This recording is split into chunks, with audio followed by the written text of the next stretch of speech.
샬롬 샬롬 샬롬 샬롬. 하나님 사랑합니다. 여러분 주 안에서 사랑합니다. 오늘 열왕기하 8장 말씀이죠. 16절에서 27절까지 내용으로 신실하신 하나님, 이런 제목으로 함께 은혜를 나누도록 합니다. 오늘 본문의 24절에서 증가하고 있어요. 24절 다시 한번 보죠. 여호람이 그의 조상들과 함께 자매 그의 조상들과 함께 다윗성에 장사되고 그의 아들 아하시아가 대신하여 왕이 되니라, 이렇게 말씀하고 있습니다. 아하시아가 대신해서 왕이 됩니다. 남왕국 유다왕 여호람이 죽고 그의 아들 아하시아가 왕위를 계승하게 된 사실을 중심으로 기록되어 있는 그런 내용들입니다.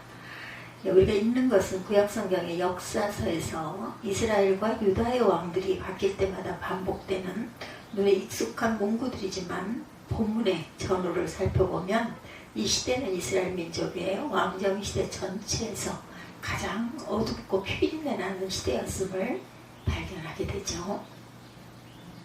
그리고 그 시대에 연발한 무섭고 끔찍한 사건들의 중심에 님시의 아들 예후라는 자가 있음을 보게 됩니다.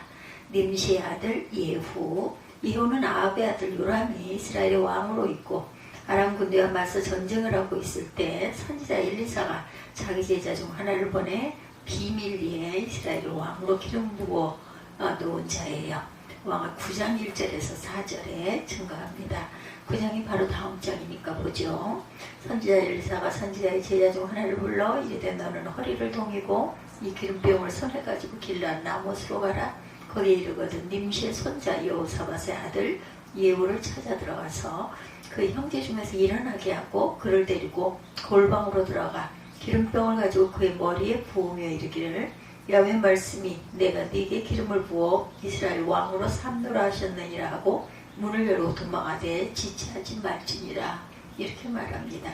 그 청년과 그 선지자의 청년이 그래서 길르만 나못으로 가니라, 이렇게 증거되어 있어요. 그 장에 이렇게 엘리사의 왕으로 기름 부음을 받은 예후는 요람을 배반하고 그의 가문을 멸절시키는 대대적인 숙청 작업을 즉시 직수합니다. 먼저 요람이 아람 왕 하사엘과 더불어 싸울 때 입은 부상을 치료하려고 돌아와 있었고, 유다 왕 아하시아도 병문안 차 요람을 보러 내려와 있던 이스라엘로 병거를 몰고 갑니다.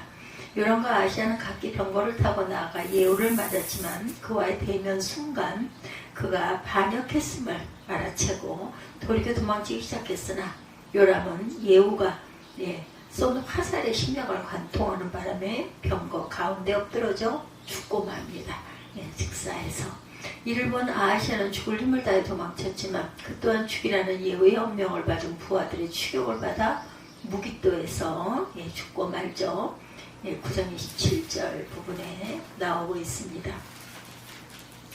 9장 27절 유다의 왕 아하시아가 이를 보고 정원의 정작길로 도망하니 예후가 그들을 쫓아가며 이르되 그도 병거 가운데서 죽이라 하매 이블루함 가까운 구루 비탈에서 친히 그가 무기또까지 도망하여 거기서 죽은지라. 그의 신복들이 그를 병거에 싣고 예루살렘에 이르러 다윗성에서 그들의 조상들과 함께 그의 묘실에 장사하니라, 이렇게 증거하고 있습니다. 이를 본 아하시아는 죽을 힘에 다해 도망갔지만 결국은 무기또에서 죽고 말았다.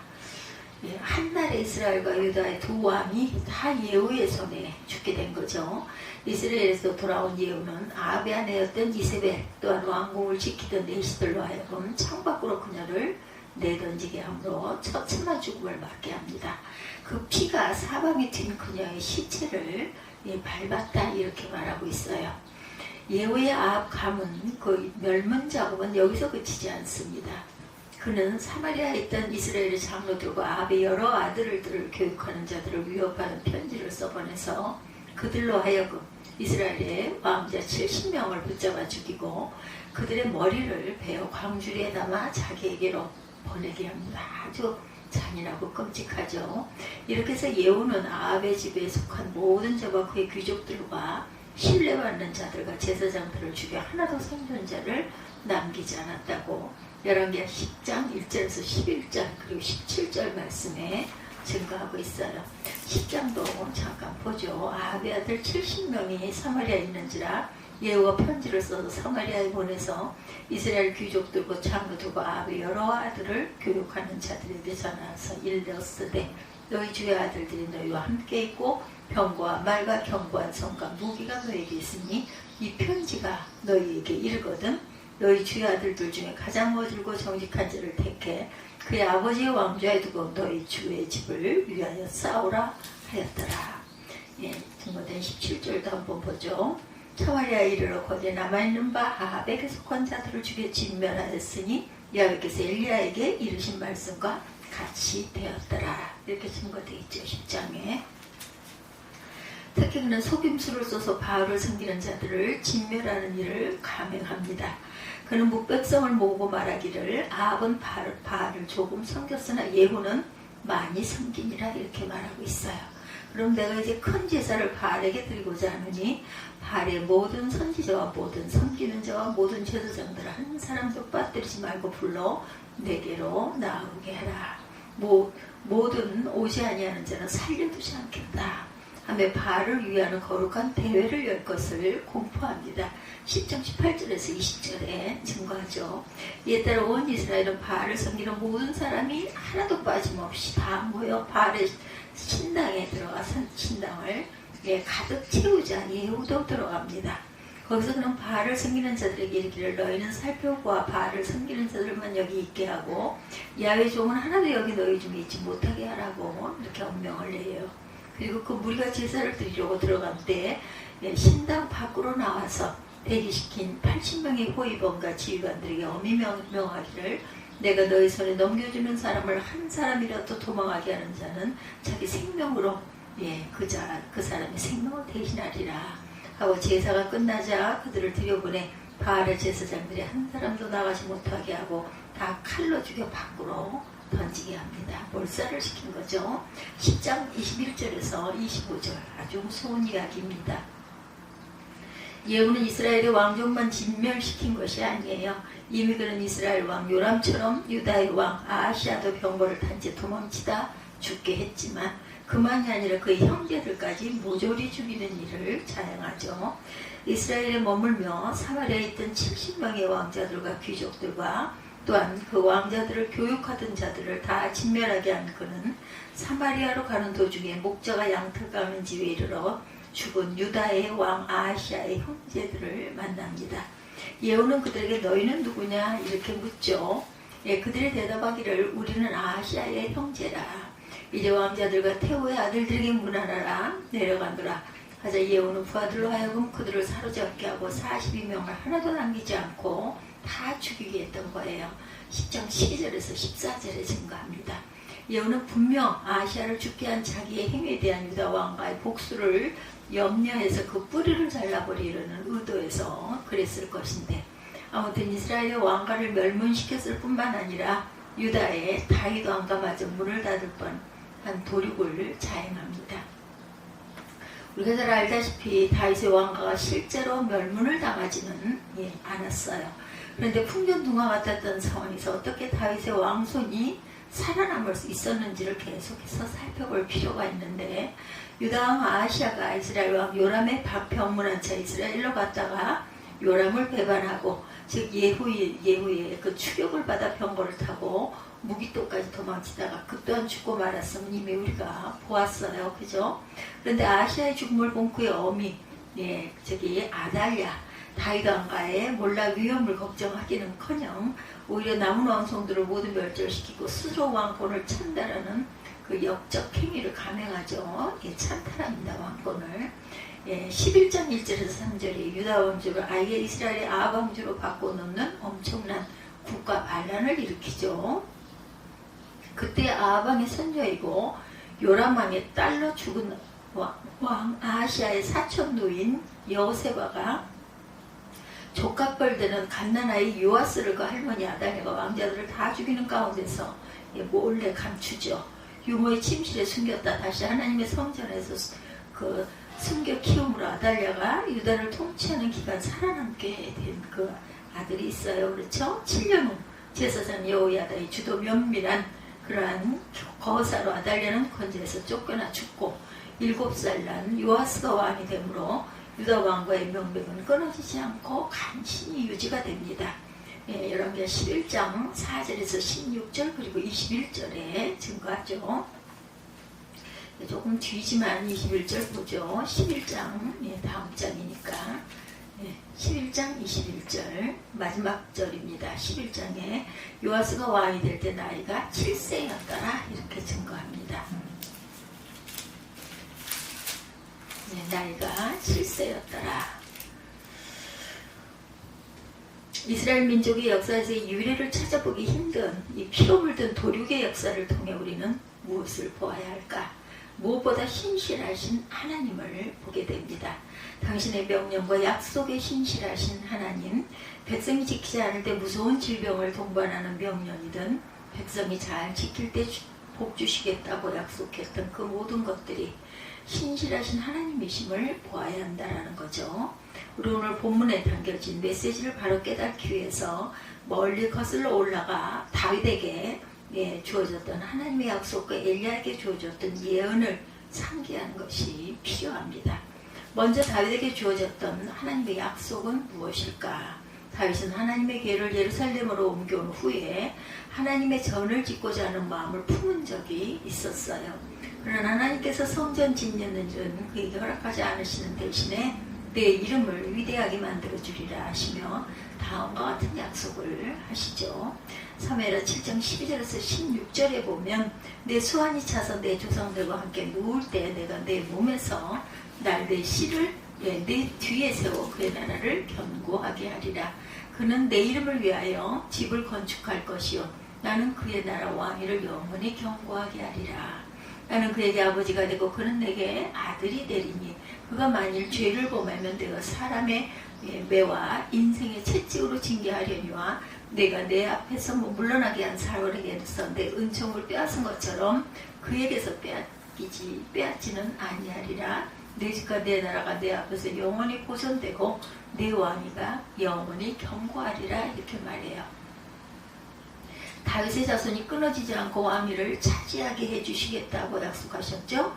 하나님께서는 이 약속에 신실하셨습니다. 다음 엘리야에게 주어졌던 예언은 어떤 것이었나? 엘리야가 갈멜산에서 바알의 선지자 450명을 죽이고 그들의 후견자였던 왕 이세벨의 복수가 두려워서 어디로 호렙산으로 도망을 가죠. 그리고 굴 속에 숨어 있을 때 하나님께서 불러내셔서 그에게 듣게 하신 예언과 사명이 있었어요. 열왕기상 19장 15절에서 18절의 내용입니다. 열왕기상 19장 15절에서 18절의 내용. 여호와께서 그에게 이르시되 너는 내 길을 돌이켜 광야를 통하여 다메섹에 가서 이르거든 하사엘에게 기름을 부어 아람의 왕이 되게 하고 너는 또 님시 아들 예후에게 기름을 부어 이스라엘의 왕이 되게 하고 또 아벨 무홀라 사바세 아들 엘리사에게 기름을 부어 너를 대신하여 선지자가 되게 하라. 하사엘의 칼을 피하는 자를 예후가 죽일 것이요 예후의 칼을 피하는 자를 엘리사가 죽이리라. 그러나 내가 이스라엘 가운데 7,000명을 남기리니 다 바알에게 무릎을 꿇지 아니하고 바알에게 입맞추지 아니한 자들 7,000명을 남겨놓겠다. 이 예언을 통해서 엘리야에게 주어진 사명은 죽이는 사명이었다. 그가 직접 죽이는 것이 아니라 죽일 사람들을 기름을 부어 세워서 그들로 하여금 죽이게 하는 사명이었습니다.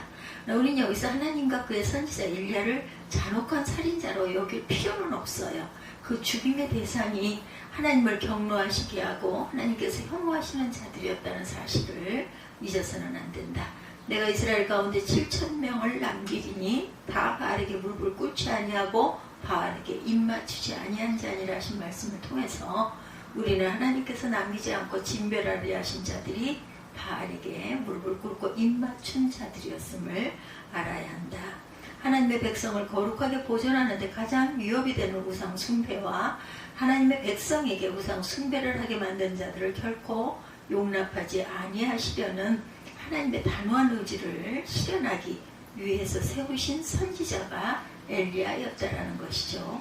엘리야는 그의 제자이며 후계자인 엘리사에게 그 하나님의 뜻을 잘 전수했고 엘리사는 그 사명을 잘 수행해서 하사엘이라는 자로 하여금 병든 아람 왕 베나닷을 이불을 물에 적시 얼굴에 덮어 죽게 하고 그 대신 왕이 되게 하죠. 열왕기하 8장 7절에서 15절에 증거합니다. 하사엘은 그렇게 아람 왕이 된 후 항상 이스라엘을 쳐들어 괴롭히는 자가 되었어요. 열왕기하 13장 22절 증거죠. 하나님 앞에서 악을 행하고 하나님을 진노하게 하사 이스라엘을 진치하시는 하나님의 도구가 된 거예요. 13장 2절에서 4절에 열왕기하 증거하고 있습니다. 엘리사는 또 예후를 세워서 이스라엘이 왕이 되게 하고 이스라엘의 역사상 가장 악하고 우상 숭배를 가장 크게 확산시킨 왕 아합의 가문을 멸절시킬 뿐만 아니라 유다의 왕으로서 아합 가문과 혼인하여 유다 백성에게 우상 숭배를 끌어들인 여호람과 아하시아를 진치하셔서 다윗 가문이 아합 가문처럼 거의 멸문을 당하는 화를 일으키게 합니다.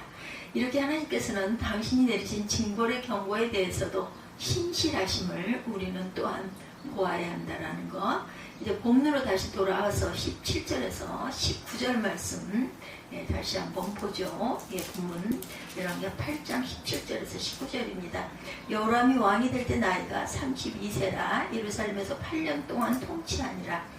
그가 이스라엘 왕들의 길을 가서 아합의 집과 같이 하였으니 이는 아합의 딸이 그의 아내가 되었음이라. 그가 여호와의 보시기에 악을 행하였으나 여호와께서 그의 종 다윗을 위하여 유다 멸절하기를 즐겨하지 아니하셨고 이는 그와 그의 자손에게 항상 등불을 주겠다고 말씀하셨습니다. 이렇게 증거되어 있습니다. 여기서 우리는 먼저 유다왕 여호람이 아합의 딸을 아내로 맞이하므로 이스라엘 왕들의 길을 가서 아합의 집과 같이 악을 행하게 되었다는 사실을 주목해야 합니다. 그리고 그 결과를 또한 주목해야 되죠. 본문 20절에서 각각 여호람 때 어둠이 유다의 손에서 배반하여 에돔이 유다의 손에서 배반하여 자기 위에 왕을 세웠다고 쓰고 있고 22절에서는 그때 림나도 배반하였다 이렇게 기록하고 있죠. 즉 왕국의 국력이 악화되고 영토가 줄어들게 되었음을 말하고 있습니다. 이것은 나라가 키우는 우환의 시작에 불과했다. 여호람의 아들 아하시아에 와서 국가 전망의 위기가 극에 달합니다. 이를 보았듯이 예후에 의해 아하시아가 자신이 죽임을 당하고 그의 형제 42명이 몰살을 당하고 그의 어미 아달랴는 그 기회에 자신의 자손들에게 또한 유다의 왕자들을 다 죽이는 대참극이 벌어지죠.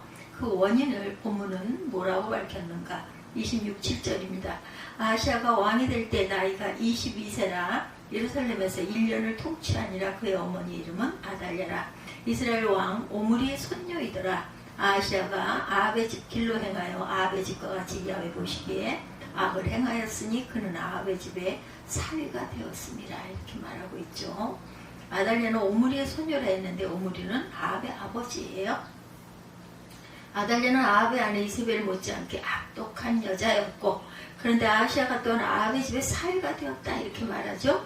여호람과 아하시아가 부자가 대대로 아합 집안의 여자들과 혼인해서 우상 숭배를 들여오고 악을 행함으로 끔찍한 가문의 화와 왕국 전체의 위기를 초래했다는 것이 오늘 본문이 우리에게 일깨워주는 내용입니다.